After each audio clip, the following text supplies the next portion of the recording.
सबसे पहले आपको बुक लिस्ट के बारे में मैं बताऊंगा।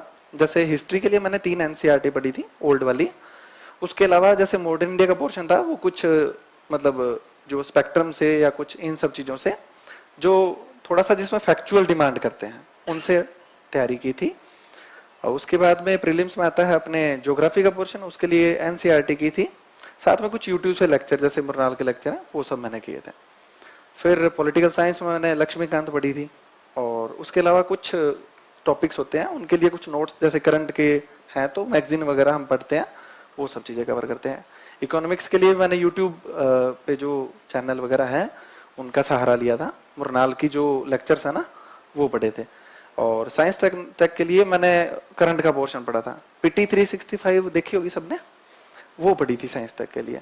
बहुत अच्छी आती है, मतलब उसमें से आपको काफी क्वेश्चन मिलते हैं, और अगर नहीं मिलते तो इनडायरेक्टली आपको हेल्प करते हैं वो। प्रीलिम्स के लिए नोट्स मैं तो नहीं बनाता था, क्योंकि प्रीलिम्स के लिए नोट्स कितने बनाएंगे। प्रीलिम्स में कहीं से भी पूछ सकते हैं ना, कोई अंत थोड़ी है प्रीलिम्स का। तो प्रीलिम्स के लिए नोट मैं नहीं बनाता था। अगर किसी को लगता है कि वो उसे बनाने चाहिए तो टाइम बहुत ज्यादा लगेगा, बना सकता है, मैं बाइंड नहीं कर रहा किसी को। लेकिन प्रीलिम्स के लिए नोट्स नहीं बनाया जाए तो ही ठीक है ना।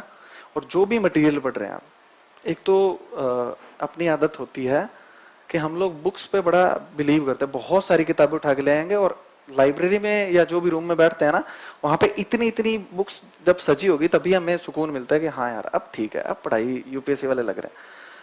तो ये बहुत ही गलत चीज है। बुक्स लेके आओ आप बहुत ही कम। एक तो सारी एक साथ मत लेके आओ कि सारे सब्जेक्ट एक साथ ले और पढ़नी स्टार्ट कर दी, वो बर्डन फील होता है कि इतनी सारी बुक्स है कैसे कंप्लीट हो गई। आपने ज्योग्राफी स्टार्ट किया, ज्योग्राफी की बुक्स लेके आओ या नोट्स लेके आओ आपकी कोचिंग के यहाँ, तो उनको कंप्लीट करो पहले। और एक रीडिंग मारते ही दोबारा दूसरी रीडिंग मारो, क्योंकि एक रीडिंग मार के आपने पॉलिटी उठा ली, 15 दिन पॉलिटी में दिए, ज्योग्राफी खत्म, है ना। तो एक रीडिंग मार के दोबारा उसकी रीडिंग मारो, और उसमें दूसरी बार जब रीडिंग मारोगे तो उसमें कुछ निशान लगा लो कि ये टॉपिक्स हैं जो मेरे लिए बिल्कुल नए हैं। तो उन पे क्या है कि आपको फोकस करना है। उसके वो टॉपिक हैं जो आपको बिल्कुल भी नहीं आ रहे, उनके आप नोट्स बना सकते हो, क्योंकि जो आता है उसके नोट्स बनाना सही नहीं है, क्योंकि वो तो आपको आ ही रहा है, उस पर आप दोबारा लिख रहे हो, टाइम वेस्ट कर रहे हो, है ना। तो ये सब चीजें करनी है। और जब स्टोरी चल रही होती है तो एनसीईआरटी पढ़ते टाइम या नोट्स पढ़ते टाइम नोट्स में से क्वेश्चन बनाया करो, प्रीलिम्स और मेंस के दिमाग में चलने चाहिए। जैसे आप बौद्ध धर्म पढ़ रहे हो तो लास्ट में सिर्फ इतना सा आएगा कि भारत की जमीन पे बौद्ध धर्म लुप्त हो गया और यहीं पे ही जन्मा था। तो आपको ये दिमाग में आना चाहिए कि भारत की धरती से लुप्त क्यों हुआ, क्या रीजन थे, है ना। तो जब आप वापस से बौद्ध धर्म पढ़ोगे ना, तो आपको कुछ इंडिकेशन मिलेंगे वहां पे कि क्यों लुप्त हुआ। उसके कंक्रीट आंसर बहुत सी जगह लिखे हुए होते हैं, पर जब आप दोबारा पढ़ोगे ना तो आपको पता लगेगा कि क्यों लुप्त हुआ बौद्ध धर्म, है ना।